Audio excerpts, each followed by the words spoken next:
Good afternoon, everyone, and welcome. We are just trying to let the rest of the people who are joining in, and we are going to start. But it seems like we already have quite a few people joining. So just to introduce myself, my name is Anna Kajot, and I'm working together with Matthias Schranner, who is the CEO and founder of the Schranner Negotiation Institute. In the Institute, my role is I'm leading our most exclusive initiative for decision makers and senior leaders, which is the Negotiation Conference or N Conference. And before we get started, I just wanted to make just go over a few things. We will be using the Q&A section only to ask your questions today. So if you have a question, please type it in the Q&A section and not in the chat. The chat will be used by our team to send a few links for the further information to provide you with some links to our website. My team will be monitoring the chat, and if there will be repetitive questions, we will just make sure that we try to answer, as many questions as possible today. And finally, this session will not be recorded. So like I said, we'll try to go over as many questions as possible, and you will receive a summary from us within 72 hours, just to recap on the main learnings and the main questions that were asked. So I guess we can get started. Welcome, Matthias. Thank you for joining us. Like I said, Matthias is the CEO and founder of our institute. He is a former law enforcement officer, and he was trained by the FBI for high-stake situations. And he was able to translate all his knowledge and expertise into the business world. And that's where he founded the Schranner Negotiation Institute. And he is working as a consultant. So he's helping the global corporations as well as governments to lead their most difficult negotiations, of course, using the proprietary Schranner concept. So again, welcome, Matthias. Matthias as well is going to be the keynote speaker, and he's going to be opening our highlight of the year, the negotiation conference. And the topic of this session is actually leading high-stake negotiations, and which as well is the central topic of the N Conference 2024. So Matthias, if you could give us a little sneak peek into which aspects of high-stake negotiations you will be covering during the conference. Okay, thank you, Anna, and thank you all for joining and taking the time for this opportunity to discuss your questions. I think, as you all agree, negotiations are getting more difficult. The future is still very uncertain, and this is why we need to find a new way to reach an agreement and to maybe a new approach to difficult negotiations. So in my speech at the negotiation conference, I will focus on 3 topics. Number 1 is the preparation, because what we see very often in our consulting business, that the preparation is very content oriented. It's not focused on strategy and tactics. So sounds simple, yeah. So please prepare more strategic and tactical element, but it isn't. Most companies and governments, they are so in this I'm right and you're wrong mindset that they still try to convince the other side. They try to come up with legal statements like, here we do have a contract, you need to stick to your contract, you need to understand. And the preparation is very often in what can we do to convince the other party, which is from our perspective completely wrong. So the preparation will be a very important part of my speech. The second one is how to lead a negotiation. So we, as you all know, we do have our concept based on crisis negotiation teams. So we do have clear roles like decision maker, commander, negotiator, sometimes in addition an expert. And we really try to implement this system in our consulting business, because it's so important to learn from law enforcement, to learn from FBI, because in crisis negotiations like the police, You do it every day, and it's a very stable element in the negotiation if you know how to do it. So we'll talk about leading a negotiation. So, and we have two elements in the leading process. On the one side, we need to be more consistent in our role model, and we need more flexibility in the content. So, or in other words, you need to be very clear what is your role in the negotiation process. Let's say you are a lead negotiator, and as a lead negotiator, you need to be very, of course, you need to focus on your guideline. Plus, you need a lot of flexibility, because what we see right now in all the global negotiations, that you can't agree on a 5-year contract anymore. It doesn't work. So you need more flexibility. You need more risk management tools in this element. So number one, preparation. Number two, how to lead a negotiation, how to approach a negotiation. And number three is de-escalation. So what can you do? How to de-escalate a negotiation if you're already in this deadlock phase. As you know, I'm a former hostage negotiator, and the big difference between your negotiations in business and my former negotiation as a police negotiator is completely different, because in your negotiation, you negotiate, and at the end of the negotiation, you end up in a deadlock. After exchanging all ideas, all options, you have no idea what to do. So this deadlock phase is at the end in your negotiation process. In my previous job, it was always at the beginning. So arriving at the situation in a hostage taken, for example, I had to start a negotiation in a deadlock. Like, if I don't get the getaway car, I will kill the first hostage. So I'm trained to negotiate under pressure. I'm trained to de-escalate situations. So element number three will be how to de-escalate in an escalation. Anna, that's my overview about my speech in October. That's very interesting, and thank you for sharing, Matthias. I guess we're going to jump right into questions because we already have quite a few. And a very interesting question, which as well, when we're talking about high-stake negotiations in the context of the conference, right, there are a lot of different aspects. Highly emotional negotiations is one of those, right? And we have a question from Jasmine. She is asking, what helped you to control your emotions in tough negotiations? Well, that's a very good question, and it's very important to control yourself, and of course you need to control the other side. Step number one is you need to control yourself. So from my perspective, the first step is you need to know your own personality. You need to know your strength. If you know your strengths, you also know your weakness. Your negotiation partners, they try to find your weakness. They try to stick to your weakness, because if they get you emotionally involved, then you make mistakes. We separate our negotiation partners very often in fight or flight. So the flight type, they try to avoid conflicts, so they give in under pressure. They make concessions. They escalate to their bosses internally, which is a huge mistake, as you know. The fight types, they start to fight. They talk a lot. They try to convince. They come up with negative consequences. So if you're emotionally attached, then you make mistakes. So how to control yourself? You need to know who you are. You need to know your weakness, because if you know yourself, then you can handle yourself. The second one is you need simple techniques, not sophisticated ones. So what I do in my negotiation, for example, I do have my watch. If I'm emotionally attached, if I do have the feeling, so now it's, the stress level is rising, I touch my watch. It's simple, and you may think it's a little bit too naive. However, it works, and you need simple rituals, simple techniques which you can use under pressure. The most important thing, you need to train it every day. So in every relaxed moment, I touch my watch.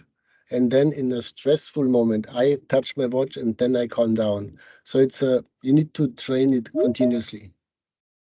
Perfect. I think these are excellent points. And you just mentioned that one of the biggest perils is being emotionally attached. And then there is another very interesting questions about personal relationships and whether they help you in negotiation or whether they are really impede, right, negotiation. How, from your experience, how does it work? Is it better to have a good personal relationship with the opposing party, or is it better to, be not so familiar with them?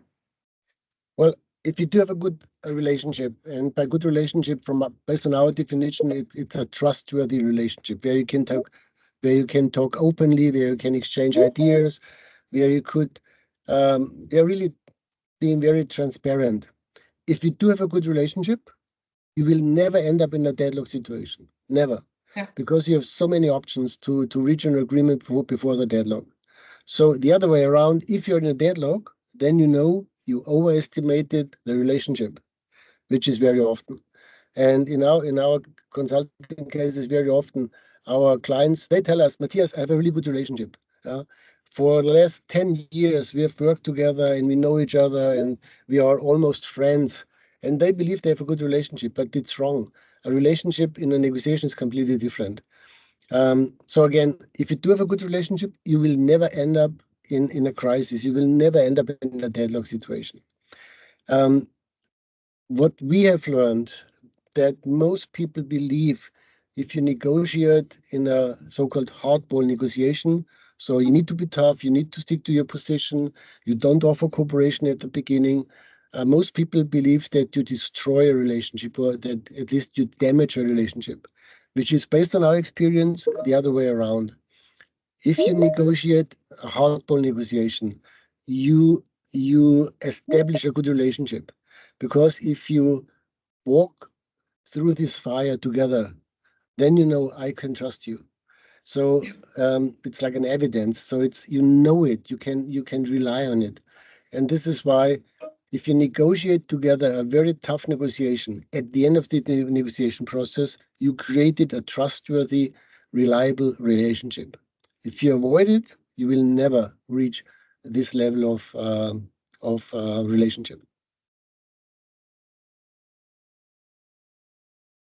Sorry, thank you so much, Matthias. This is brilliant. And I think you addressed this really thoroughly. And it's a very interesting point, definitely. But, there is another questions. At the beginning, you mentioned that most of your negotiations started with a deadlock, right? So there is a very interesting question. How do you start the negotiation with that deadlock phase and then build a relationship with that person? Okay, so the first element is if you start a negotiation in this escalation, then you don't want to escalate even more. So you need to know what could be a signal for the other party to increase their stress level again. So you don't tell them, you have to understand I'm right and you're wrong. You don't say, this is what you need to do. I expect you to do this. So in a hostage taking, for example, you never say, dear hostage taker, you're wrong.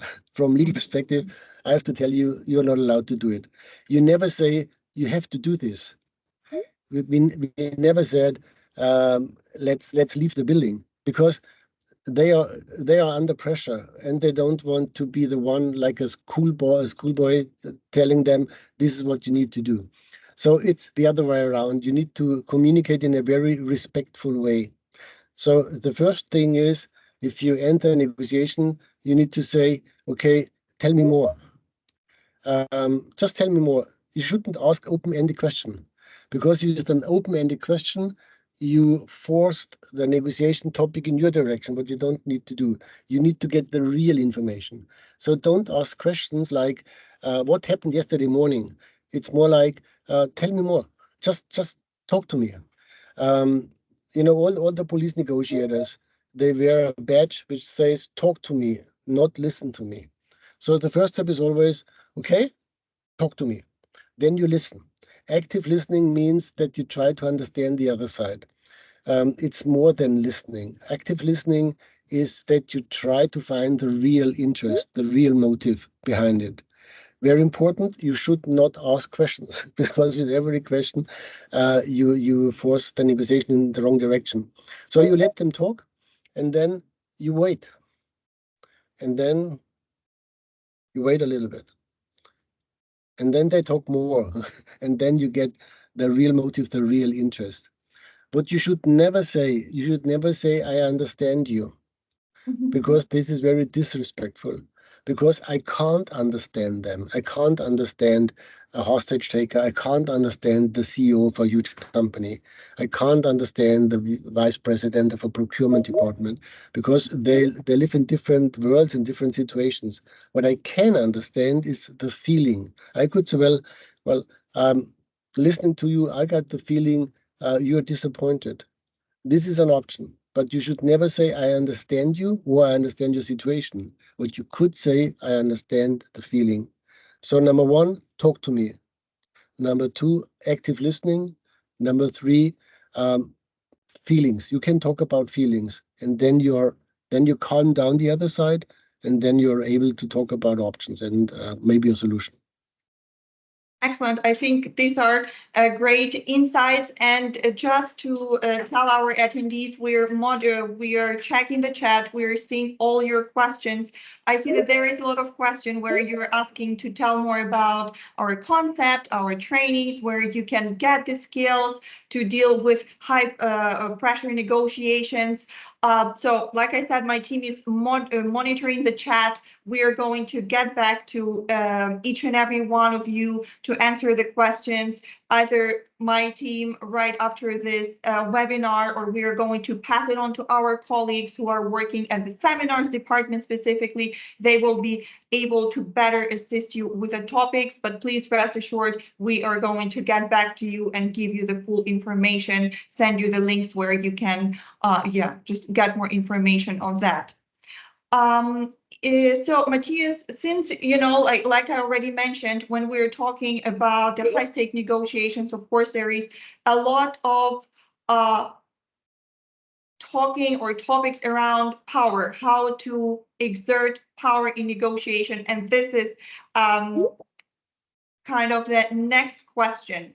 So Felix is asking if let's say your opponent is putting you under pressure, how can you deal with that? How can you exert power? Which techniques can you use in order to put yourself in a more powerful position? Okay, so that's a great question, and I need to dive a little bit deeper. So power, it's an impression.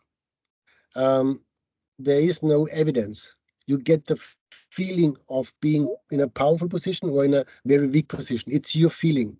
So number one, don't allow them to put you in a weak position. There's a good statement from George Coleridge, our dear friend, who said, "Never feel like a hostage." Because if you feel like a hostage, you behave like a hostage and you negotiate like a hostage. So don't allow them to feel that you feel like a hostage, that you hand over the power to the other side. So power, it's an impression. It's not real. It's what you believe. And what you need to do, you need to send signals that you are in a more powerful position than the other side. So what are clear signals? The most powerful tool from our perspective is leading the negotiation by saying, okay, we're looking forward to discussing these topics next Monday from 9 to 10. So it looks like an invitation. However, it's a clear signal of power because I am the one setting the rules here. The next one is setting an agenda. So we would like to talk about 3 topics. And as you can hear, I'm very friendly, very respectful, and I set the tone. So leading the negotiation by coming up with a framework, it's a very powerful tool. Coming up with a team structure is a very powerful tool. Sending demands prior to the negotiation, it's a very powerful tool. And from my perspective, the most important one is that you're not afraid about a conflict. So if the other side is coming up with, okay, we are threatening you and we go to court, and that you do not react, that you don't say, no, please don't do it, or yes, then you will see. So you need to stay calm, saying, okay, you know our magic word, which is difficult or interesting. We count to 3, and then we say, thank you for expressing your concerns, but we never react, because reacting is a signal of weakness. So to answer the question, we call it in our concept, we call it the sandbox. We always negotiate in our sandbox. So we say what to do, when to do, how to do it, who should be in the team. And if you play in your sandbox, then you win. If you react, if you jump into the other sandbox, then you lose. And power, it's an impression. Never feel like a hostage. Never put yourself in a weak position. You need to be the one leading the negotiation with a clear signal of power. Very nice. I think these are very powerful tool, and definitely interesting, Matthias, to just make the connection between power and what you mentioned at the very beginning, right? That one of the most important things that you have to be well prepared. We have a very interesting question regarding preparation. What is your opinion regarding in-depth preparation and analysis of a negotiating partner? Do you see this as a critical? Do you see this as a critical, or yeah, do you have to devote a lot of time to this part? Well, at the beginning of my career, I was a big supporter of doing a good analysis. Nowadays, with all this social media and all the opportunities for manipulations, we don't do it anymore. Because if you dive deeper, if you analyze the other party, you may get the feeling they are more powerful than you, and it might be just just a window dressing, and you don't get the real information. So I changed my mind.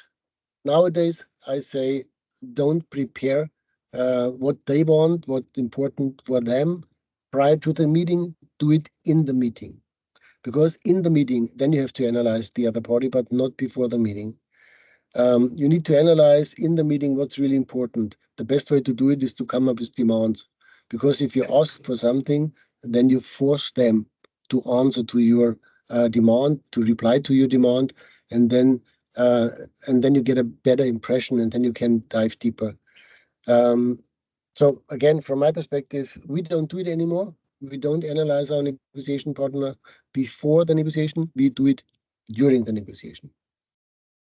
Very interesting. And building on the preparation phase, team setup is kind of falling under that category, right? We have another question about the team setup. If the roles in the negotiations are not clear, how can I set the roles during the negotiation, and whether it is possible?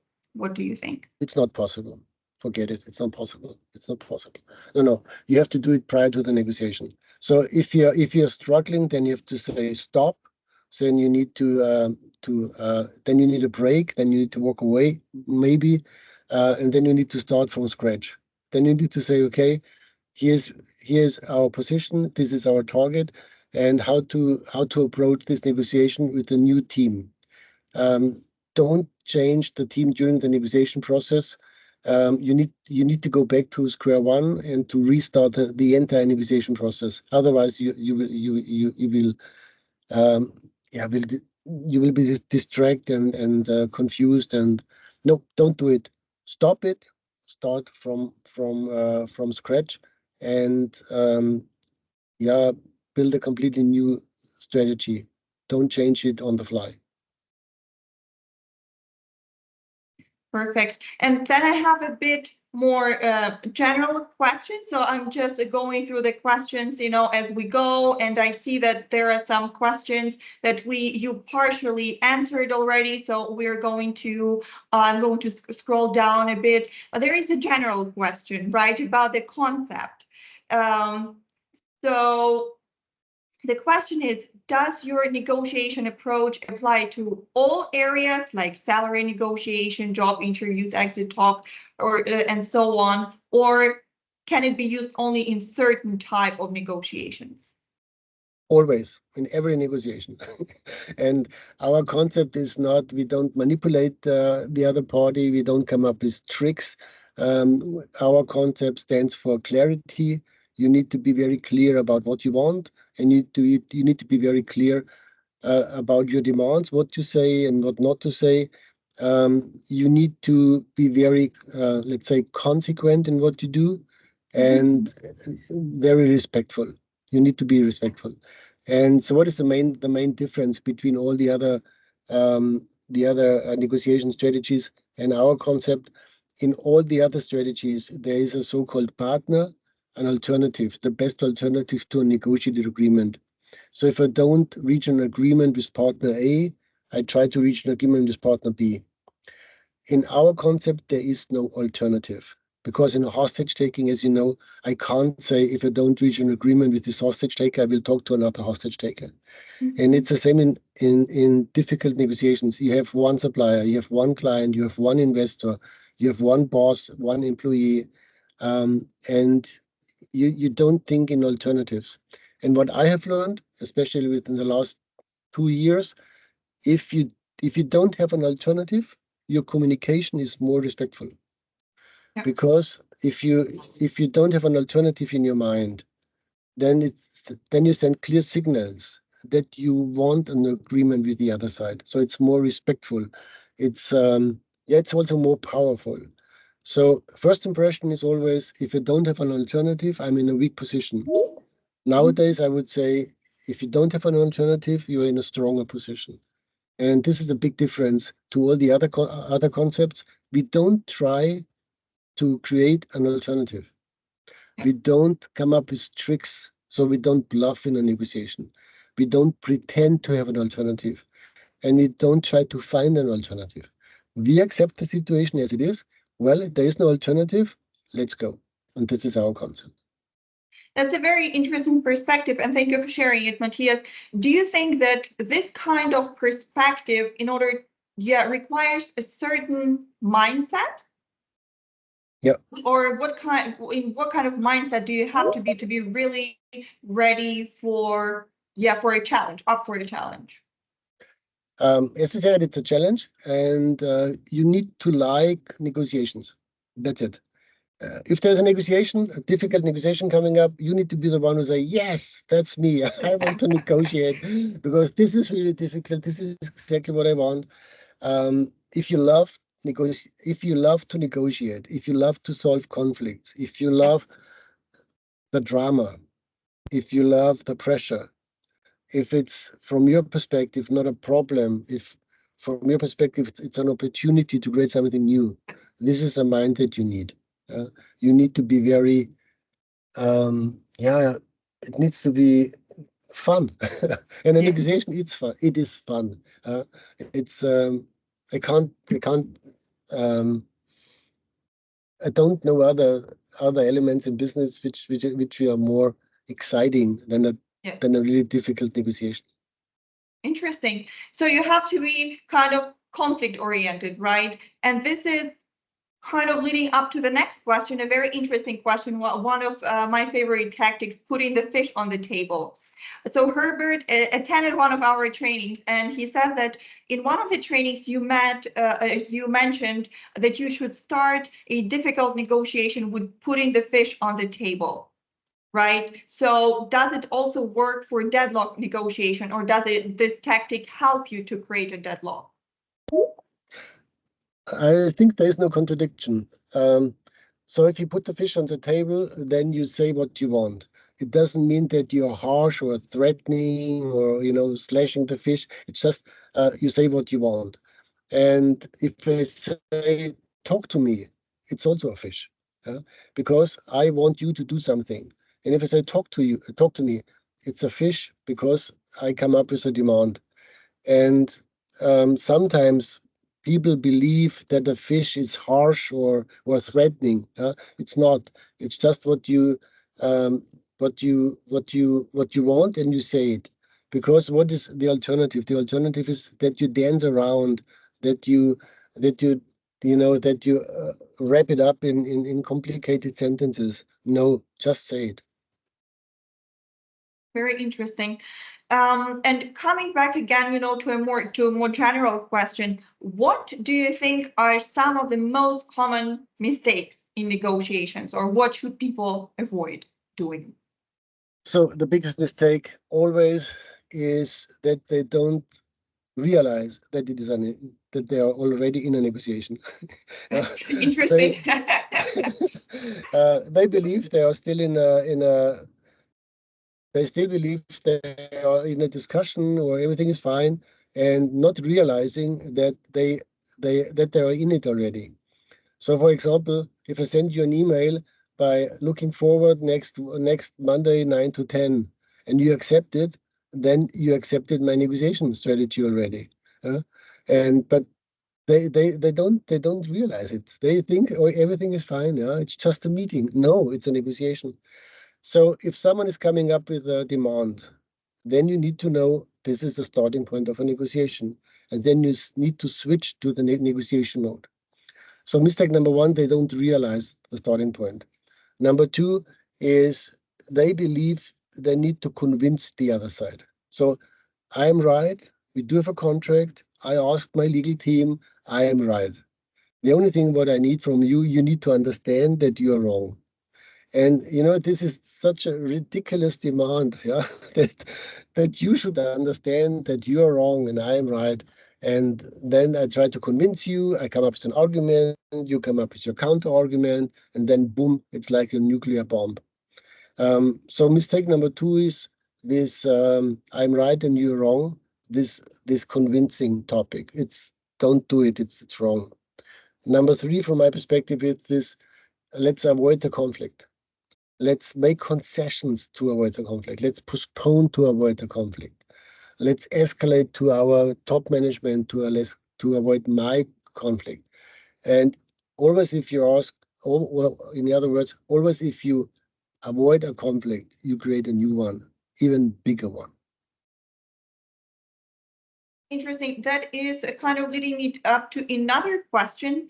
So what do you think should be the strategy, or what kind of advice can you give in the situation where two parties that have 5+ years of cooperation and have completely different opinions about how to solve a conflict in terms on what compromise looks like for both of them? So what would you advise, or what would be your perspective on this one? It's a very, very good question. And so first impression is if you do have a good relationship for the last 5 years, it's positive. From a negotiation perspective, it's negative. So my advice, you need to come up with a completely new negotiation team without any history. Because if you work together for 5 years, I could always say, Anna, last year you told me, and 2 years ago you sent me this email. So it's so easy for me to push you into this defensive and justifying position. And this is what we need to avoid. So the best way is to say, okay, we don't want to destroy our good relationship here.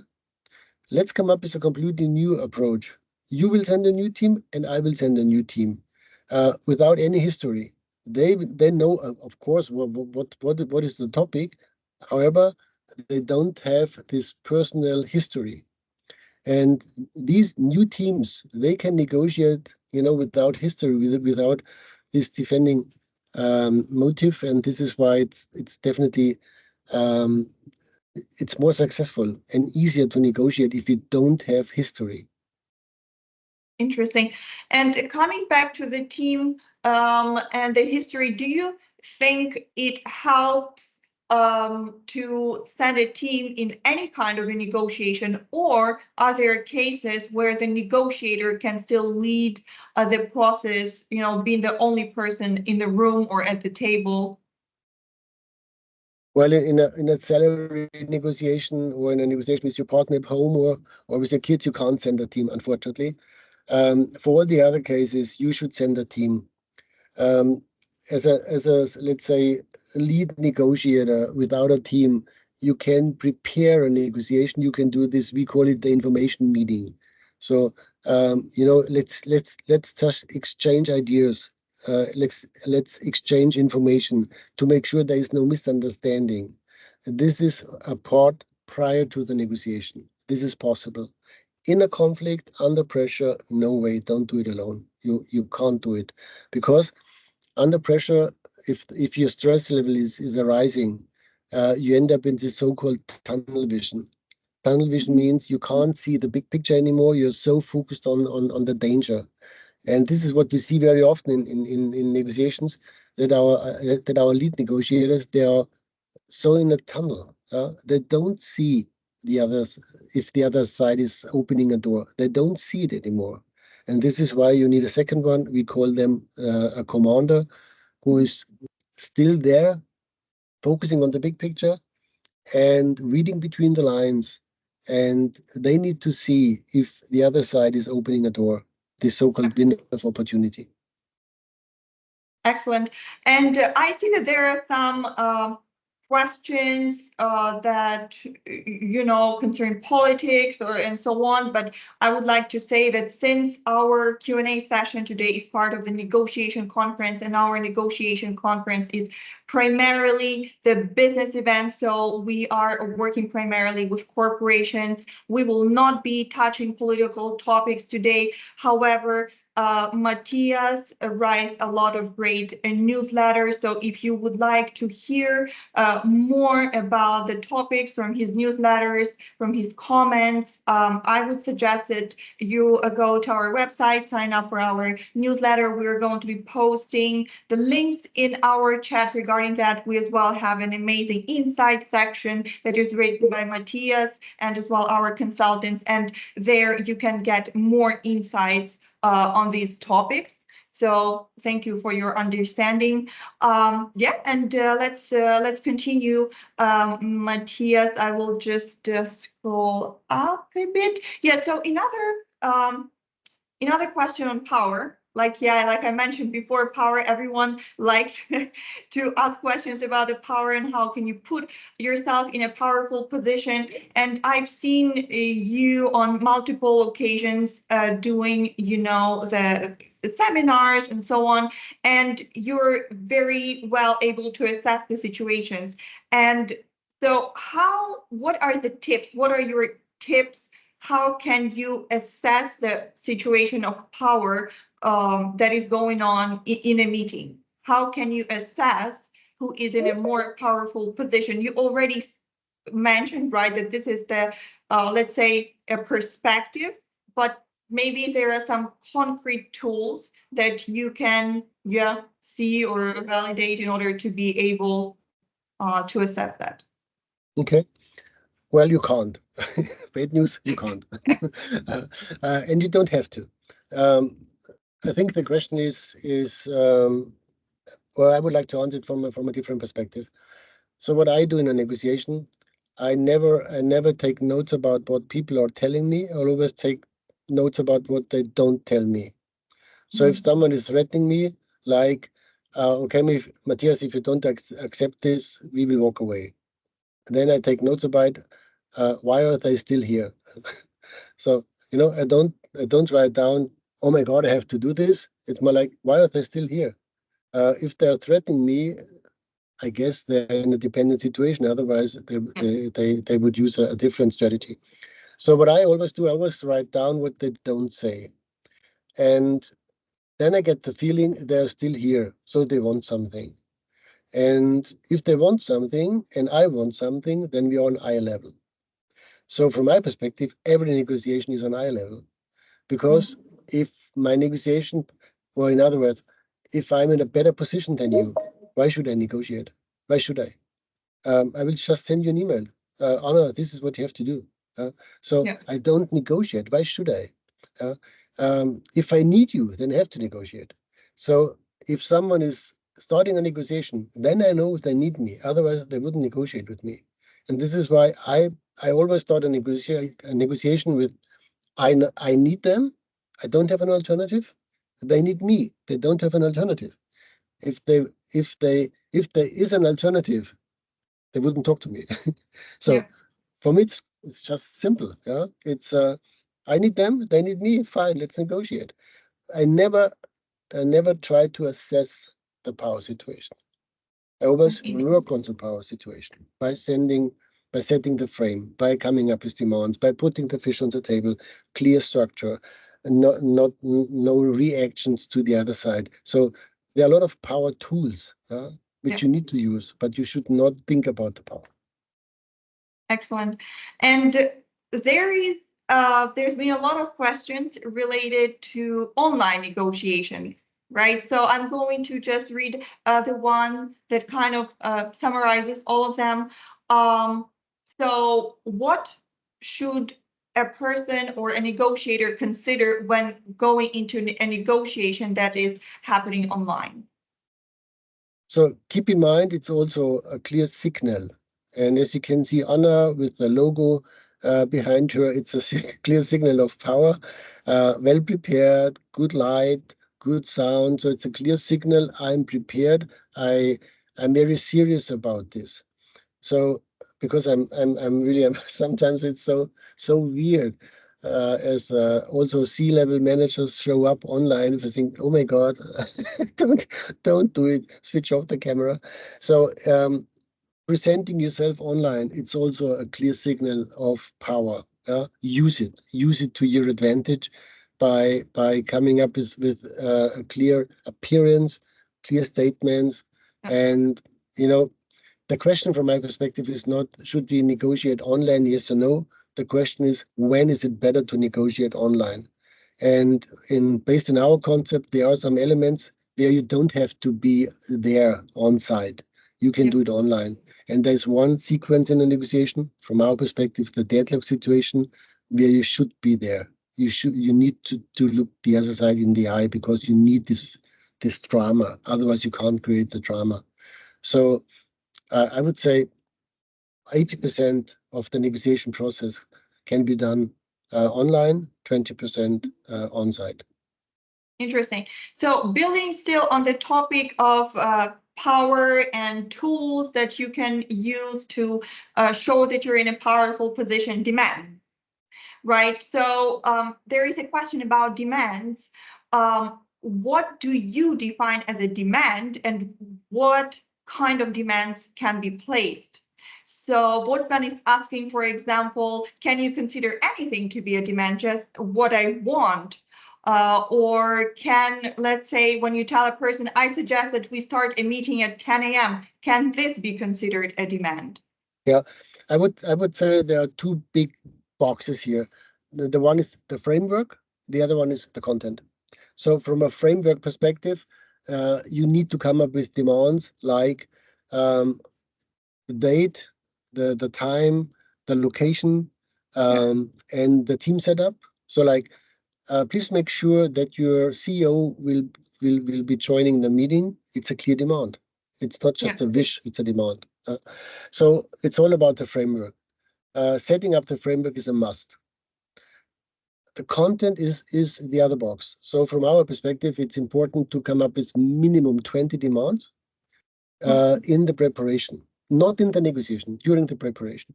So it's so important. So if you're a team leader, for example, please ask your team for a meeting and say, okay, what could we ask for? And it's always the same. I attended hundreds of meetings. It's always the same. So you sit there, you ask your team, so what could be a demand? And then they come up with always the 5 usual demands. So then you write them down and then they silence. And then after a couple of seconds, someone is coming up with a ridiculous, funny demand. And then as a leader, you have to say, that's great, let's write it down. Even if you know it's impossible. However, it's a starting point for creativity. Yeah. If you say, shut up, it's unrealistic, you will never get a new idea. So in writing this list, you need to allow creativity. Because one unrealistic demand could be the starting point for a new discussion, for new demands. And always keep in mind, a difficult negotiation can never be solved with realistic demands, because otherwise it's easy. So you need something new. You need a new way, a new approach, new demands, new framework. You need to do something differently. Otherwise, it doesn't work. Excellent. Very interesting. And I have an interesting question about, let's say, different personalities in negotiation. So what are your perspectives, or what are the specifics of negotiating with people who have some narcissistic tendencies? Is it really different from Like me, other negotiation partners? And how do you really recognize and deal with that? well, well, I think if someone is very, let's say, ego driven, then it's easy to negotiate because you can give them what they want. You come up with a lot of positive feedback and how honored you are to talk to them, so it's easier. I think more important and more difficult is if the other side is poker face. If there's just the whole appearance is just invisible. Yeah? If there is no fancy look or some signals of being an ego, then it's more difficult. So the ego type is easy to lead. The poker face, this is where the challenge is. Interesting. Yeah. And some hip and trendy topics about AI. So what is your view on negotiations where your partner is AI? Well, I think it's we're at the starting point of our experience. We work a lot with AI. We try to analyze crises before they become visible. So we do a lot of research in AI. We do a lot of work with AI and also with experts here from the universities. From a negotiation standpoint, I think we are at the beginning. Yeah. It's I think it's too early to come up with a real statement with something really you can work with. We are at the beginning. We are working on this. We believe it will be a high impact in negotiations.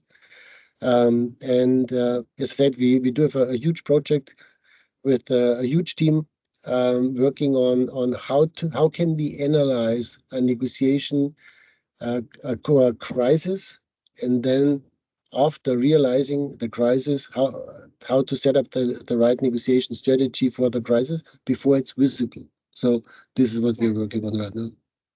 Interesting. And since you were just talking about poker face, thank you so much, Wolfgang. A very good question. How to deal when someone else has poker face? You need to summarize what they didn't say. Mhm. So you need to say, well, if I understood you correctly, Anna, it might be possible to focus on the 3-year contract. Yeah. Then you have to come out of your poker face, and then you have to say yes or no or but then I force you into an answer, and then you have to show something. So if the other side, if they really sit there poker face, no reaction, no emotions, then you can summarize something what they didn't say, and then you get this momentum, and then they are in. Interesting.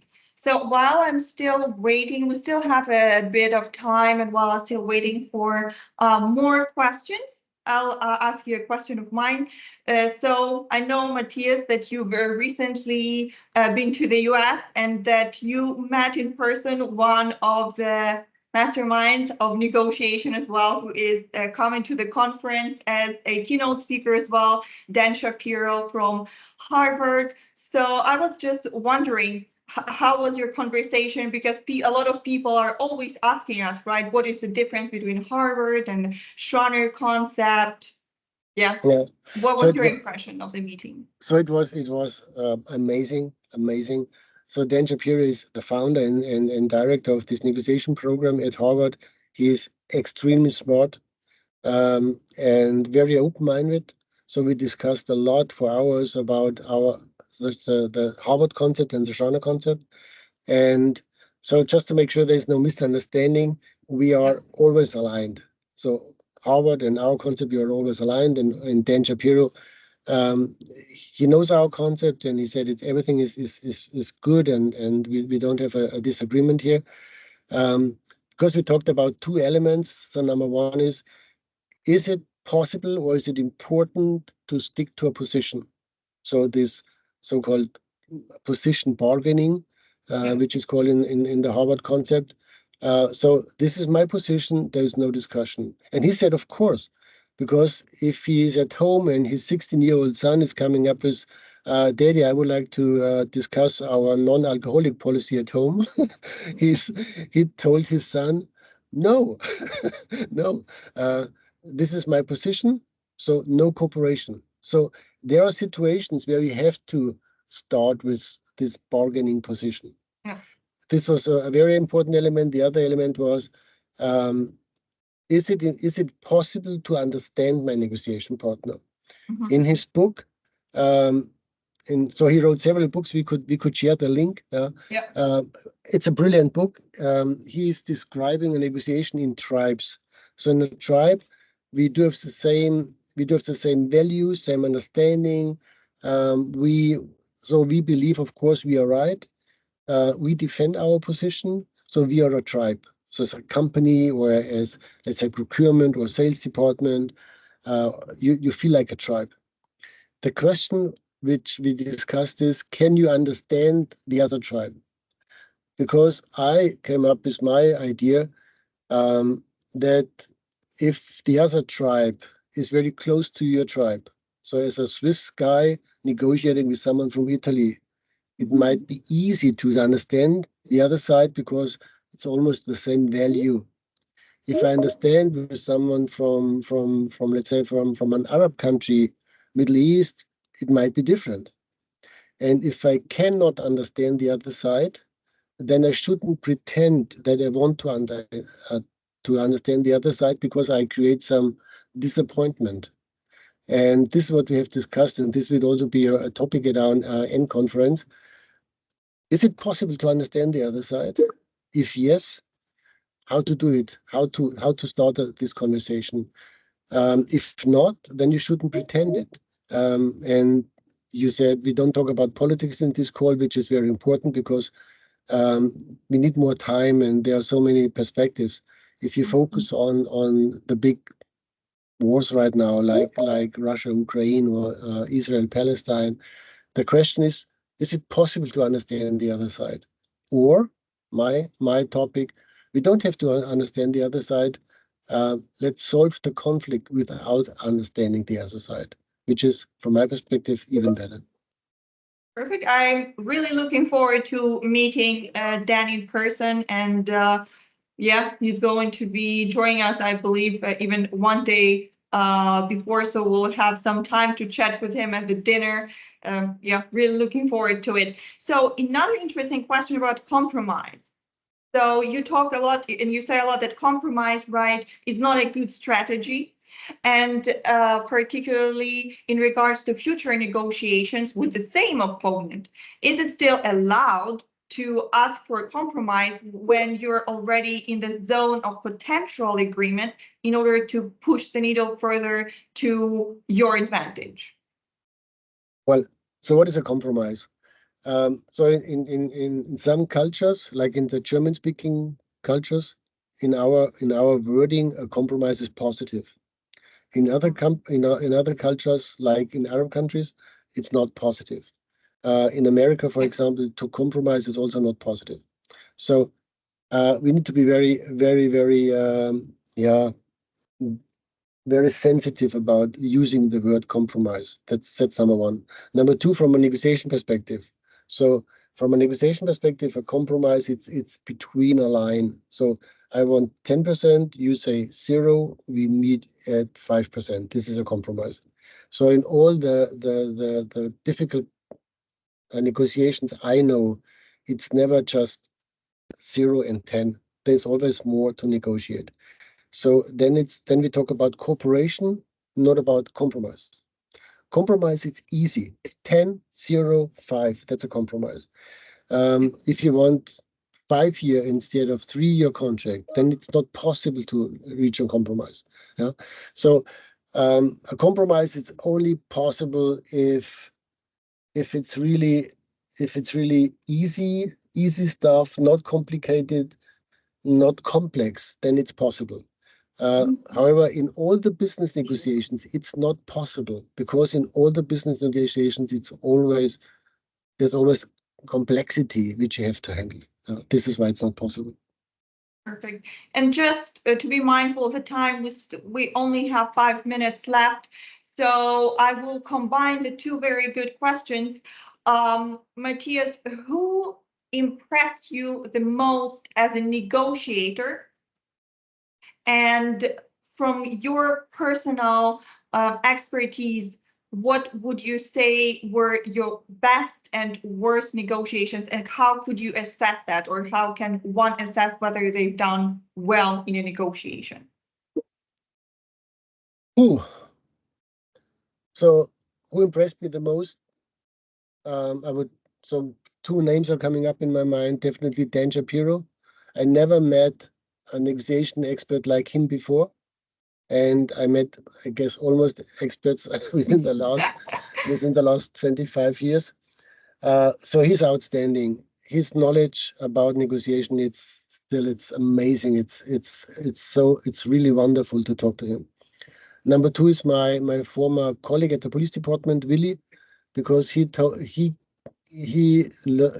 teach me not to react, always to play in my sandbox, and not to be disrespectful to my to other people.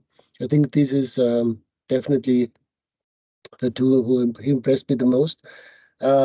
My best negotiation, oh my God. So we solved a lot of conflicts within the last couple of years.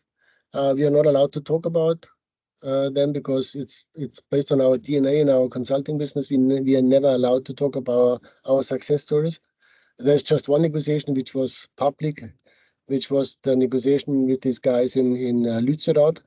This was very, very, from my perspective, very successful, because it was really, really, really dangerous, and so we saved the life of these guys, which was very, very successful. Bad negotiations, yeah, I think that's easy. It's always with my kids, because I'm definitely emotionally attached, and I know it's better sometimes to create a conflict, but sometimes at home I don't want to negotiate, and then I make concessions. Yeah, I think that's it. Excellent, excellent. I will just check if maybe we have one last question, since we still have 3 minutes. Okay, this is an interesting one and will be our final question for today. So how can I avoid to overshoot with my target to an emotional negotiation partner? It's not possible. It's not possible. I've never seen it in my career for the last 30 years or so. No, it's not possible. So you never damage a relationship or a negotiation because the target is too high or the demands are too high. You damage a negotiation easily if you communicate in a disrespectful way. So in other words, you can do whatever you want if the tone is respectful. So it's not possible to come up with a target which is too high or demands which are too big. It doesn't work. It's not possible. So say what you want in easy words. Always say, would it be possible? Could we think about, maybe we could reconsider our position here? So always be very nice, very polite, and always offer a touch of cooperation in your wordings. Like, well, as you know, we need a price increase by 10%, and it would be wonderful if you could figure out how to do it for the next year. So I say 10%, this is what I need, this is my fish, and I open the door for the time frame. Yeah. But this is what you need to realize. And then you say, okay, well, if we could talk about 1 year, maybe we could talk about 3 years. Yeah. And this is the starting point of a negotiation. What you should not do, you should not say, no, that's not possible. So, because I opened the door. And this is what we see, unfortunately, very often in negotiations, that the door is open and they don't see it. Excellent. And I think it's an excellent wrap up to our session. Thank you so much, Matthias, for your time. I had a lot of fun moderating this session, and thank you so much to all the attendees for asking your questions, for being so thoughtful. And if we didn't get to your question, just make sure that you reach out to us. Margarita has already posted some links in our chat, so feel free to go to our chat now. Matthias mentioned a lot about Dan Shapiro, like I said, who is going to be another keynote speaker at the END conference. You can actually read my latest exclusive interview with him. We posted a link for exclusive interviews with negotiation experts that are going to be joining the conference this year. There are as well links to the video interviews that are called Nespresso negotiation interviews with the experts from the previous negotiation conferences. There is a link as well. I don't see it, Margarita. You could add another link to the Schranner negotiation website, specifically to the section where people can read insights from Matthias and our consultants. There is as well link to our programs and the conference.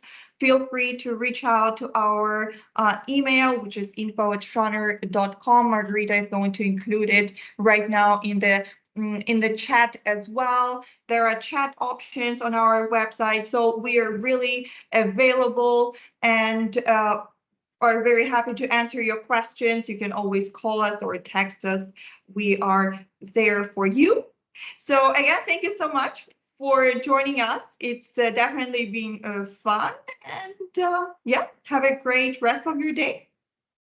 Thank you so much. Thank you. Bye-bye.